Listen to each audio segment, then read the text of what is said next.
baay'inni nama mana hidhaa jiru akkuma cirracha lagamoo gorkeessaa yakki waan fedhaa ta'u imanni shororkeessaa abbaa carraa qofaadha takkaa hidhamee bahee kan amma qabu qeensa.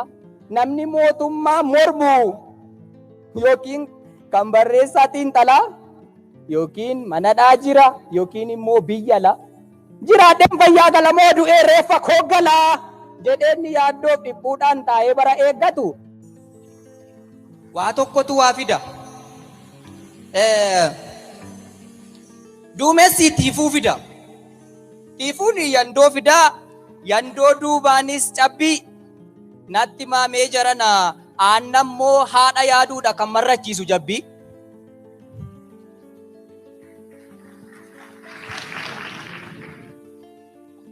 Quraanoo abidda kenne. Abiddi immoo deebi'ee akkamiin daaraa kenne.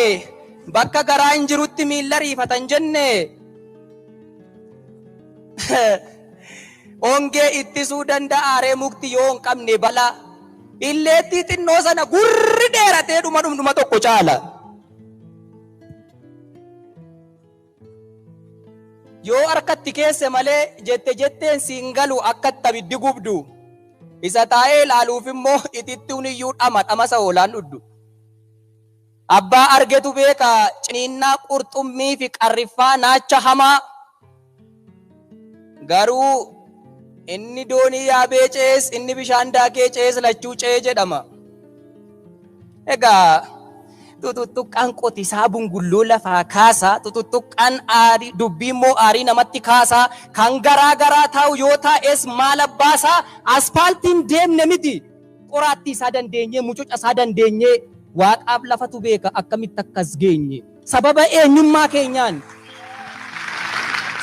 eenyummaa keenyaan otuun hojjetii yakka gidiraa nu targine jaarraa tokkoof walakka gaaffii mirgaa gaafannaan deebiin rasaasa taate dacheen kun nuttaa imturee falmaan keenyaa meeqa allaattiin akka nyaate tokkoon lakkooftee kan dirra isheerra jiru ciccitaa fooniif lafee dacheen kun nuttaa imtu meeqatuu manaa bayee akkan deebi'iin hafe ani tarii yoon baay'ise ani tarii yoon sobe dachee kana gaafadhaa reef dhiiga qeerroo meeqaatu daandii irratti akka cobe.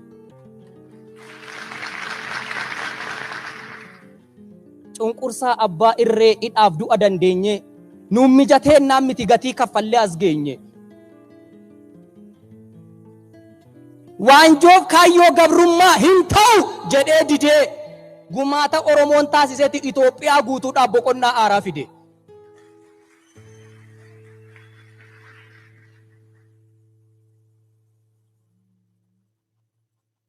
Erga Dooktar Lammaan dhufe erga Dooktar Abiyyi Itoophiyaan jaarraa tokko oliif Oromoo dhiibaa turte rakkina fidde malee gaafa kam rakkoo furte.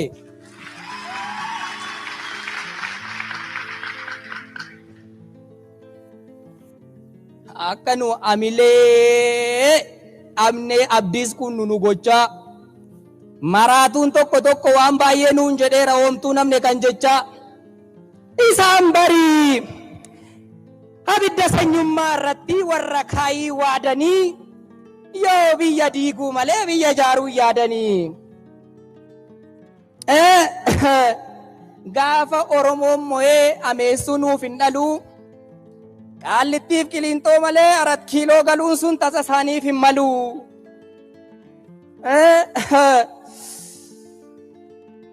Ni baddi ni mancaati biyyi kun biyyan taatu. Gaafa Oromoo mo'e aduun lixxeeyyuu hin baatu. Ni caraanaa ni iyyaa jamaan kun qullaa buusaa. Gaafa Oromoo mo'e waraabu guyyaa yuusaa. Otuma nuun jedhanii otuma mammaakanii katab jennee achas baanee biyya manca'uu geesseef utubaa dhugaatan. Dukkanni itti naanna'ee obomboleettiin itti ursee buubbeen itti kaakkisee Itoophiyaa jiguudhaan mataan lafa ga'eeru Oromoo tolkaachise. Gadaan keenya jaalala, gadaan keenya nagaadha.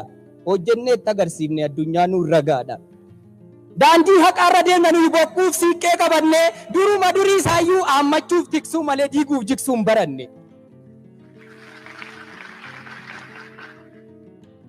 Waa'een dimokiraasii, waa'een mirgaaf dirqamaa miti uummata Oromoof seenaa waggaa 20 akka qaamaatti baannee akka gogaatti uffannee akaakayyuuf akkoodhaan dhalannee itti guddanne.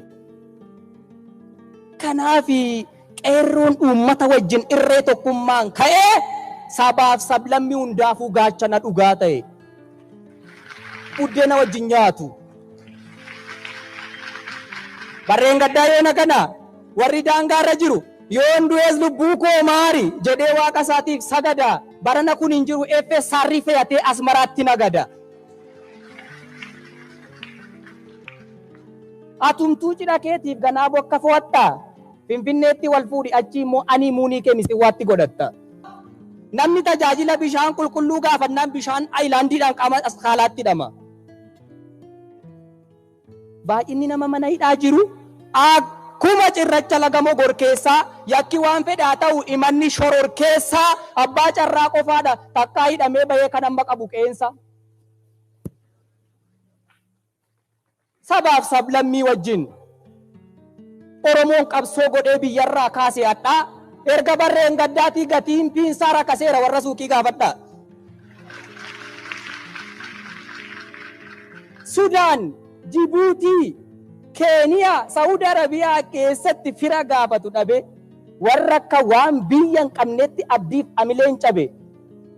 Du'aniiru moo jiru jedhee warra ollaan gaafatu warra maatiinis boonyu irra deemee funaanee xiyyaara mataa isaatiin kan fidee dhufe eenyu? Waggaa tokko dura bari namni mootummaa mormu yookiin kan barreessaa xiinxalaa yookiin manadhaa jira yookiin immoo biyya la jiraadheen fayyaa galamoo du'ee reeffa koo galaa jedheenni yaaddoo dhiphuudhaan taa'ee bara eeggatu fayyaadhuma isaa dhufee ammas jira hundumtuu. Erga naladdeen agarre isa dura kan ture abbootiin natti maakaa mootummaan morkattoota maaddii tokkotti nyaatan biyyi kun argee beekaa. Kan tarsagu tarsaasee kan micciiru micciiree yoon dubbadhe baay'eedha waggaa tokko keessatti waan Oromoon jijjiire. Amma kanaafuu hundi guuteeraaree lakkiin guunne yaafiraa. Gaafiin deebiin argatiin kumaatamatu jira. Akka feete ta'ii jennaan biyya abbaa qaburratti maabara addaa dhaabbanna.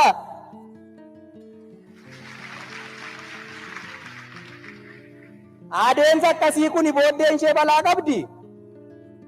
Uummata reefuu ka'ee mataa ol qabachaa jiru jara hin awwaaliinaa abdii.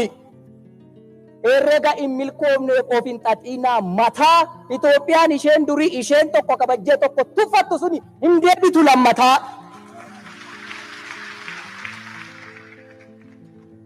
Warri kun siniif hin galle sirriitti na dhagaa. Oromoon akkuma biyya jaare diiguu danda'a.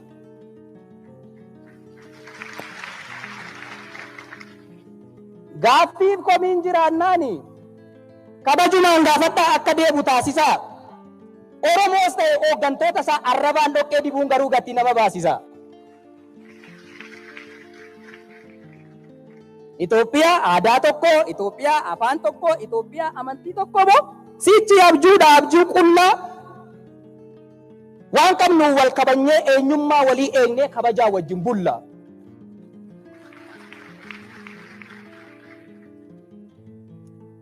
Fedhii dhuunfaa wajjin fiinnee gargar faca'uu manna. Sabaaf sablammiin hunduu tokkummaadhaan jiraanna. Inni kuni Gumuzii, inni kuni Gambeellaa, inni kuni kan Duraatii, inni kuni kan Teellaa, inni kuni Oromoo, inni kuni Amaaraa, inni kuni Ararii, inni kuni Tigiree, inni kuni Affaarii, inni kuni Sumaalee, inni kuni kan Kibbaa. Isa kana nan jaalladha, isa kana immoo nan jibbaa. Jennee ofittummaadhaan hin nyaannu dhangaa gabuu hubadhaa yaa jarana. Uummanni uummata wajjin wal dhabdee tokko hin qabu.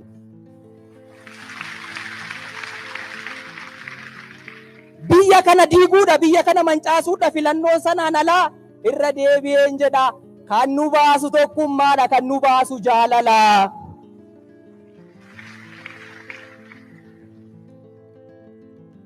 Yaa hooggantoota Oromoo isinis jara keenya dhagaa wal dhageenya. Ilmaan itti wareegdee kaffaltee gatii jabdu Oromiyaan sakaanii furmaata taatee ofii rakkachuun qabdu. Gooftaan keenya uummataa jettaniittu kaleessa gaaffii uummanni gaafatu kan Oromiyaa keessaa gadi taa'aa dubbadhaa hojjedhaa nuuf sirreessaa. Inni tokko moggaattafee dhugaa koon dhabe jedhee otuu dhagaan mukatti haasa'u jijjiiramni jalqabe kun bakka yaadame hin ga'u. Hooggantoonni Oromoo kan ittiin laga ceetan argachuuf irree jabaa araara ammina hin qabneen tokko ta'aa jalqaba. Gaafa sana bareeda deemsi karaa mo'ichaa tokkummaan ilmaan keenyaa Itoophiyaafuu qoricha. Karoora dheeraa baaftanii fagootti maluun dura isa keessaa baatan sana rakkoo Oromiyaa furaa. Lafa miidhagsuuf jedhanii bokkaa roobaa jiru keessa halluu lafatti dibuu. Oromiyaan nagaa taanaan kan Itoophiyaan dhibuu. Galatooma.